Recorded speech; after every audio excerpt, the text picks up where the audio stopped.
Hello friends, welcome back to my new blog. अभी हो रही है सुबह और सुबह के बज रहे हैं 8। मैं मॉर्निंग का झाड़ू पोछा वगैरह ये सब कर लिया है।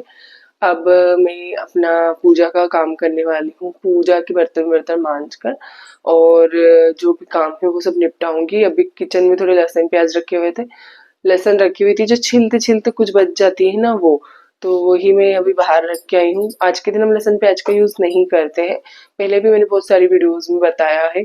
तो आज हम मैंने जिस दिन उपवास रहता है ना उस दिन मैं नहीं यूज करती हूँ, पर कोई गेस्ट आ जाता है तो मुझे अगर उनके लिए बनाना पड़े मजबूरी में तो मैं बनाती हूँ, उसके लिए सॉरी हूँ। और बाकी हम यूज नहीं करते।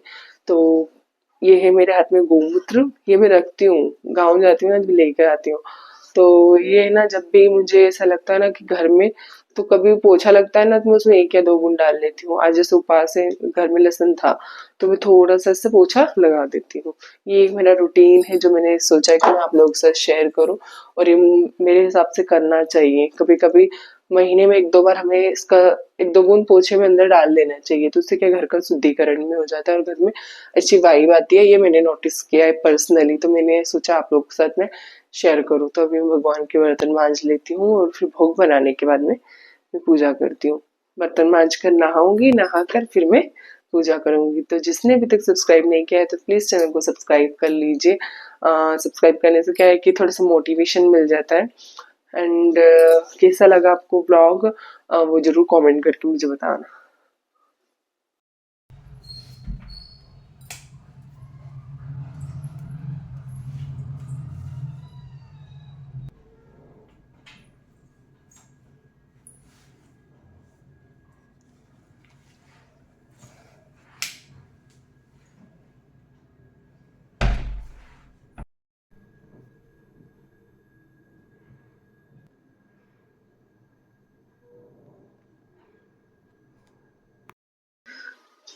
तो गाइज आ चुकी हूँ मैं नहाकर, अब सुखाने वाली हूँ अपने बाल। बाहर पार्किंग में आ गई हूँ ताकि बाल बाल ना हो। कितना भी कुछ कर लो पर थोड़े बहुत तो बाल हमारे झड़ते ही झड़ते हैं। बाल तौलिए में ही आ गए बाल।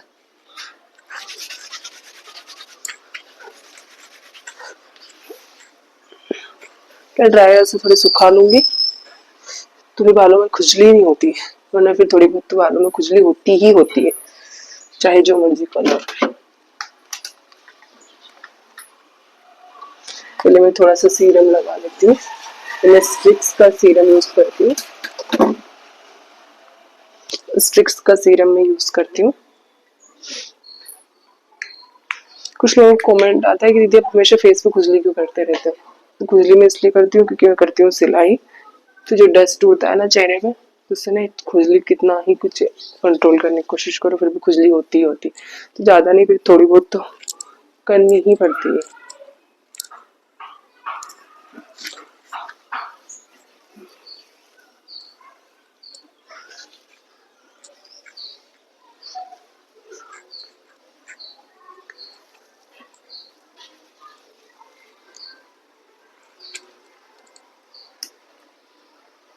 यहाँ पर B12 की जब दवाइयाँ लेते हैं ना फिर बाल बिल्कुल झड़ना बंद हो जाते हैं।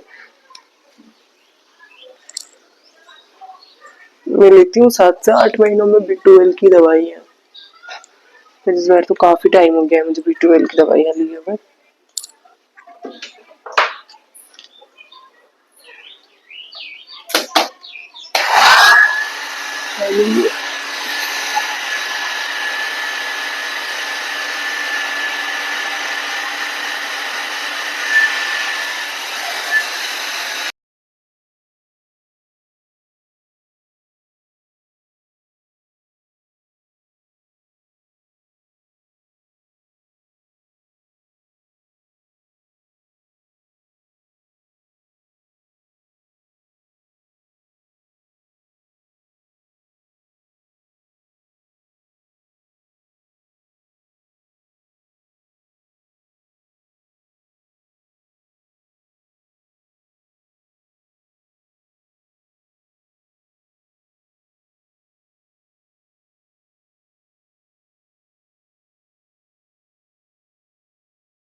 तो गाइस नहाकर तो मैं आ चुकी हूँ।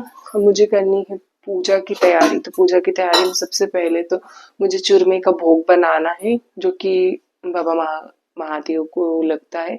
उन्हें सबसे प्रिय चूरमे का ही भोग है, जो हम फ्रेश बना के उन्हें देते हैं।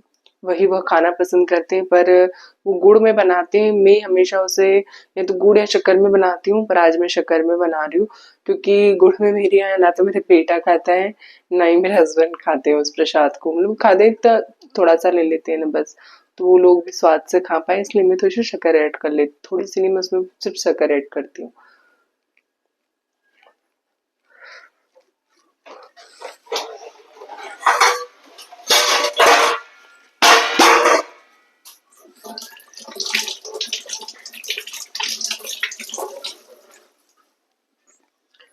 चूरमे के प्रसाद के लिए मैं गेहूं का आटा लूंगी 1 कप, या फिर 1 कटोरी आप ले सकते हो। थोड़ा भोग बनाना है, भोग वो आप कितना बनाना चाहते हो। बर्तन सब मांज कर रेडी रखे हैं मैंने, बस सामान सारा लेके जाना है मेरे को मंदिर में।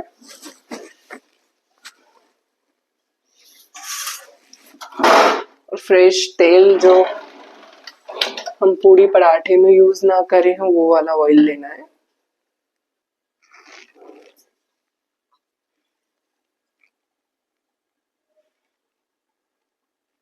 अगर आपके आसपास डी मार्ट है और डी मार्ट से आप इस टाइप का ये ऑयल, क्या बोलते हैं इसको, ऑयल का डिब्बा चाहते हो ना, तो ये सिर्फ 50 रुपीज में डी मार्ट में अवेलेबल है, तो आप ले सकते हो इसको वहां से।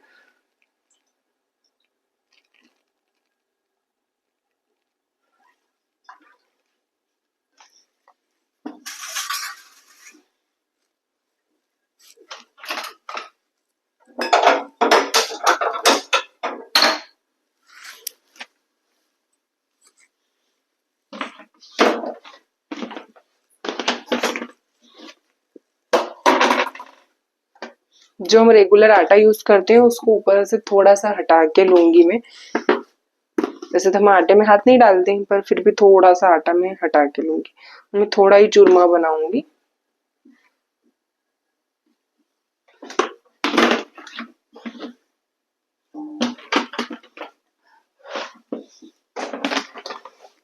इसमें आप चाहे तो मलाई डाल सकते हो, या मैं कभी तो इसमें मलाई डाल देती हूँ, और कभी मैं इसमें घी डाल देती हूँ, पर मैं आज इसमें घी गरम करके डाल देती हूँ।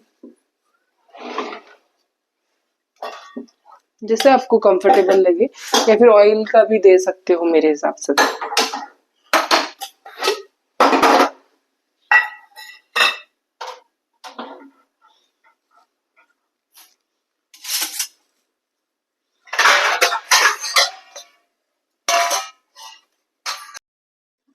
तो ये इस तरीके से आटा लगा लिया है। मुझे मुट्ठियां बनानी है इस वाले, जब मुट्ठियां बनाते हैं ना, मुट्ठी निकालते हैं,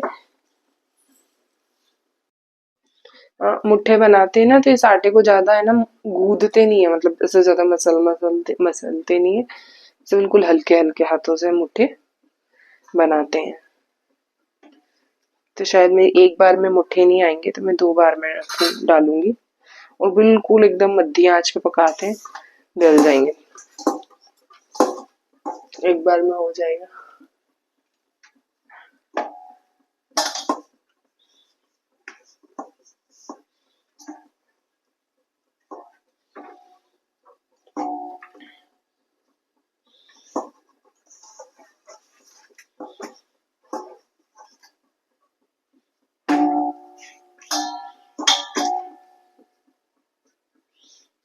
कुछ इस तरीके से।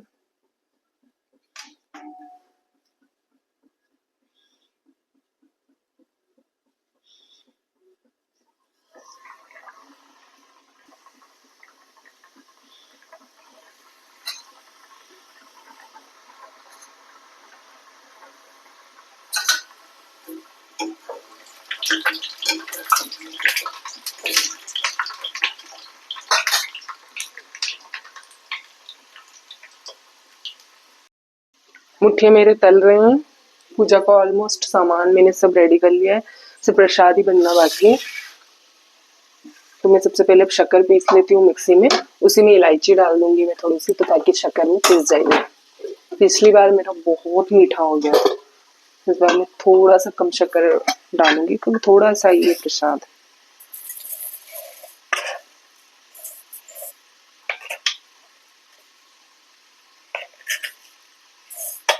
आई थिंक इतना इनफ ही होगा, थोड़ा डाल।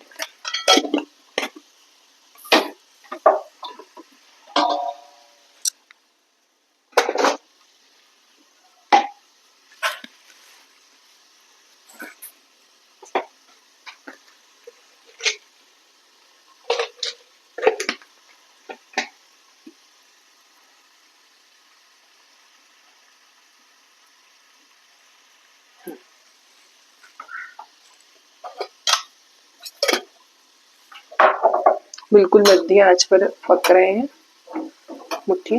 थोड़े ठंडे होंगे ना जब भी मैं उनको पीस पाऊंगी,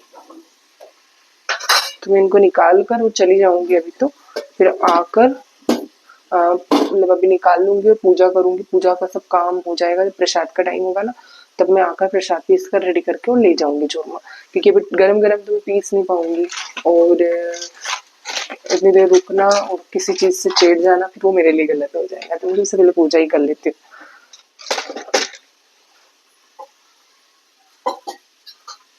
तो ये मेरे मट्ठे बिल्कुल पक चुके हैं।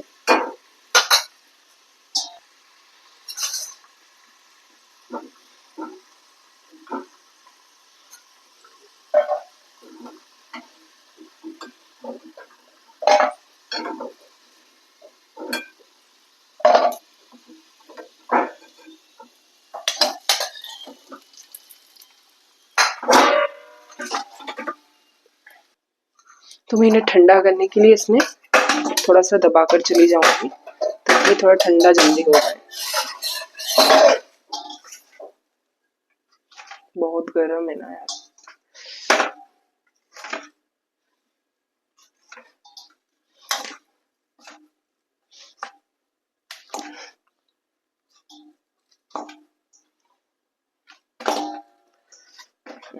अभी क्या इजीली ठंडा हो जाएगा थोड़ी देर में।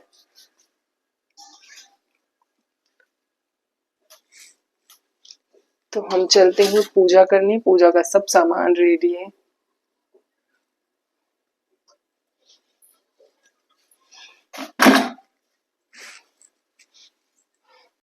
तो गाइज मैं आ चुकी हूँ मंदिर में और अभी पूजा की मैं तैयारी कर।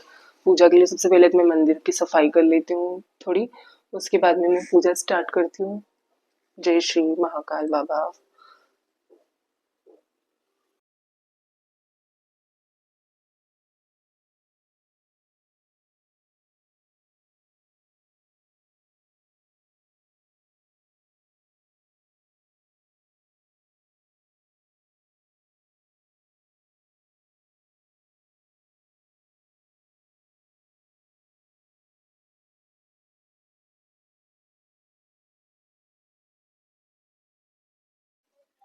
और आज मैं करती हूँ सोमवार व्रत की कथा का अध्यापन। तो यही कथा मैं आज वाचती हूँ। मेरा सर्वक्ष घर पे रहता है ना, तो वो हुक्कारे भरता है। जय हो बाबा महादेव। तो गाइस मैं ऑलरेडी पूजा करके मैं मिक्सी निकाल के पहले भोग पीस लेती हूँ। बस भोग लगाना है मेरा। पूजा हो गई है मेरी। शक्कर और मैंने इलायची पीसी नहीं थी, निकाल कर रख ली थी, मैं से पहले पीस लेती हूँ। ये मैं मिक्सी में पहले शक्कर और इलायची पीस रही हूँ और पीसने पर मुझे मुट्ठी जो कि अच्छे से ठंडे हो चुके हैं, तो इन्हें पीस कर मैं चूरमा बनाकर और भगवान जी को प्रसाद चढ़ाऊंगी। और मैं चाय और पानी भी फिर उसी के बाद में ही पीती हूँ। पूजा के बाद तो वही मैं सब भगवान को भोग लगाने के बाद में अपना चाय और पानी पीऊंगी। तो मैंने चाय नहीं कॉफी पी, क्योंकि चाय से थोड़ी सी क्या है पेट में जलन वगैरह एसिडिटी हो सकती है। तो कॉफी से क्या है कि एकदम शरीर बिल्कुल ठंडा रहे। तो मैंने मेरे हस्बैंड के लिए चाय बनाई और अपने लिए मैंने कोल्ड कॉफी बनाई। तो मैंने वही एंजॉय किया। और मेरा आज 35 पैंट का जो ऑर्डर था वो मैंने शाम तक सोच रखा था कि कंप्लीट हो जाना चाहिए, पर आज मेरे को मशीन ने इतना सच में परेशान किया ना। कभी मशीन में कोई गड़बड़ नहीं थी, धागे में। धागा अगर लोकल क्वालिटी का हम यूज कर लेते हैं ना तो फिर बाद में इतने रोने पड़ते हैं ना सच में। वो मेरे हस्बैंड एक पैकेट ले आए थे ब्राउन कलर का लोकल धागा था वो। मैं स्पीड पोली का जो धागा यूज करती हूँ ना, स्पीड पोली का, वो सबसे बेस्ट है। वो कभी धोखा नहीं देता है, मशीन में एकदम बराबर से चलता है, क्योंकि मेरी तो जैक ऑटोमेटिक मशीन है, तो कभी उसमें कोई प्रॉब्लम नहीं हुई है। अभी मेरे को लिए हुए पूरा 1 साल होने को आया है, पर मेरे को अभी तक उसमें कोई प्रॉब्लम सच में नहीं हुई है। अगर कहीं धागा अच्छा नहीं थी तो मैं सुई चेंज कर लेती हूँ, क्योंकि सुई बोटी हो जाने पर तो उसी से मेरा थोड़ा सा माइंड भी आज थोड़ा सा डिस्टर्ब था, धागा बार बार टूट रहा था। जो मैंने सोचा था कि जल्दी से जल्दी मैं काम खत्म कर लूंगी, तो थोड़ा सा मैं लेट हो गई। और उसी से फिर क्या है कि थोड़ा सा माइंड सोचा था नहीं यार अभी काम नहीं करना, फिर मैंने मन को मारकर वो वाला ऑर्डर शाम तक कंप्लीट करने का सोच रखा था कि कर लूंगी। और मैं वॉइस ओवर कर रही हूँ तो मैं आपको बता पा रही हूँ कि वो ऑर्डर मेरा कंप्लीट हो चुका था। तो यही मैंने मेरे हस्बैंड के लिए तो चाय बनाई, फिर मैंने अपने लिए कॉफी, और प्रसाद का जो था, तो मेरे साथ में जो कारीगर काम करते थे वो भी टाइम से आ ही गए थे। मेरी पूजा जैसे ही खत्म हुई तो मैंने उनको भी प्रसाद बांटा। मतलब प्रसाद भी भगवान जी का भाग से ही मिलता है, उनके भाग में था कि मैं उन्हें प्रसाद बांटूं, क्योंकि मैं ज्यादा घर से बाहर निकलती नहीं हूँ, टाइम नहीं मिलता है। तो मैं वैसे प्रसाद में सर्वक्ष रहता है ना घर पे, तो सब लोगों को प्रसाद बांट कर आता है, पर सर्वक्ष नहीं था तो मैंने सर्व जो भी मेरे घर पे आते हैं उन लोगों को मैंने प्रसाद बांटी। उन्हें भी सच में प्रसाद स्पेशल मैंने आपके सामने ही बनाया, कुछ ऐसा नहीं था कि मैंने कुछ बहुत स्पेशल कुछ डाला था। फिर भी सब लोगों को प्रसाद इतना पसंद आया, भाभी यार हमें भी इसकी रेसिपी देना। तो मैंने उनसे यही बोला कि मैंने पूरे मन से बनाया था, और इसमें भगवान जी का बहुत सारा आशीर्वाद था, तो वो आशीर्वाद आप लोगों पर भी बना रहे।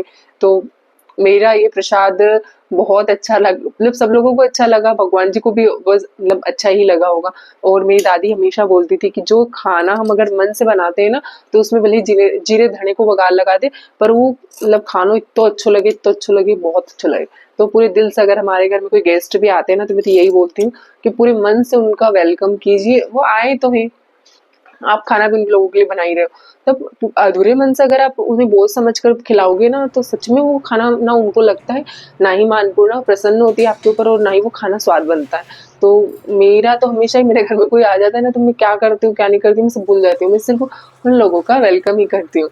तो मेरा आज का अगर ये ब्लॉग अच्छा लगा हो तो आप सब लोग शेयर, कमेंट एंड लाइक जरूर कर दीजिएगा। ये सावन स्पेशल है मेरा। और हर हर महादेव। भगवान जी आप लोगों की लाइफ में बहुत सारी खुशियां लेकर आए, और सब लोग बिल्कुल खुश रहें। तो गाइस मेरा हो चुका है ब्राउन कलर वाला माल पूरा कंप्लीट। मैं दिखाती हूँ आपको। कल के व्लॉग में आपको बताया था कि इसमें गड़बड़ हो गई थी, तो वो सारा खोल के, मतलब मुझे शाम के 10 बज चुके हैं अभी, 10:18 हो रखे हैं। तो आप देख सकते हो ये इधर रखा है आधा, और ये आधा ही 35 का बंडल था, पूरा हो चुका है कंप्लीट। और ये इधर देख सकते हो फिलारा, ये इधर भी ये वाला माल मुझे लास्ट 2 डेज, मतलब आने वाले 2 मंगलवार बुधवार तक हो सकता है कि मैं कंप्लीट कर दूँ। अगर अगेन दूसरा अर्जेंट का ऑर्डर नहीं आता है तो मैं पूरी कोशिश करूँगी कि ये वाला कंप्लीट करके यहाँ के ऑनर से मैं एक दूसरा माल मंगवा सकूँ। और बाहर रखे हुए हैं इसी के ही कंप्लीट पेंट हैं जो मैंने 2 बोरे में कीन कर रखे हुए हैं। तो इस अब मुझे राखी के पहले एक दिन इस वाले रूम की अच्छे से सफाई करनी है, क्योंकि सारी चीज़ें अस्त व्यस्त। वैसे तो इस रूम में सफाई हो नहीं सकती है, क्योंकि इतना सब सामान है कि पता ही नहीं चलता है कौन से सामान की कब ज़रूरत पड़ती। फिर भी मैं एक बार राखी पर जाने से पहले क्लीनिंग करूँगी। और हमारी दादी जी की तबीयत बहुत ज़्यादा ख़राब है, तो हो सकता है कि कभी जाना पड़ जाए वहाँ पर। भगवान करे कि उनको और भगवान लंबी उम्र दे, पर उन्होंने अभी तो खाना भी छोड़ रखा है शायद, ऐसा मम्मी ने बोला है मेरे को। तो अब क्या हो सकता है आगे देखते हैं। और हमारे बाबूजी भी यहाँ पर वो आए हुए हैं, क्योंकि उनका भी ट्रीटमेंट चल रहा है। तो अब आगे राखी पर कैसे क्या क्या हैंडल करना होगा।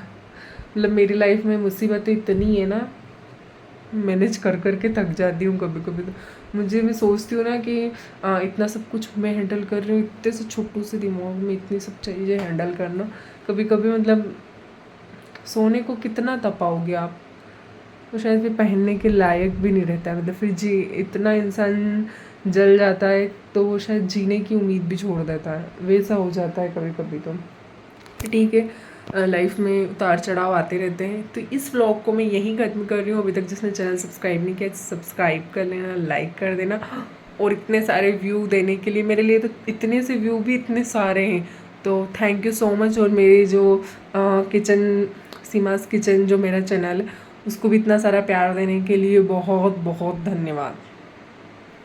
And bye bye, good night, जय श्री महाकाल, सारे राम राम।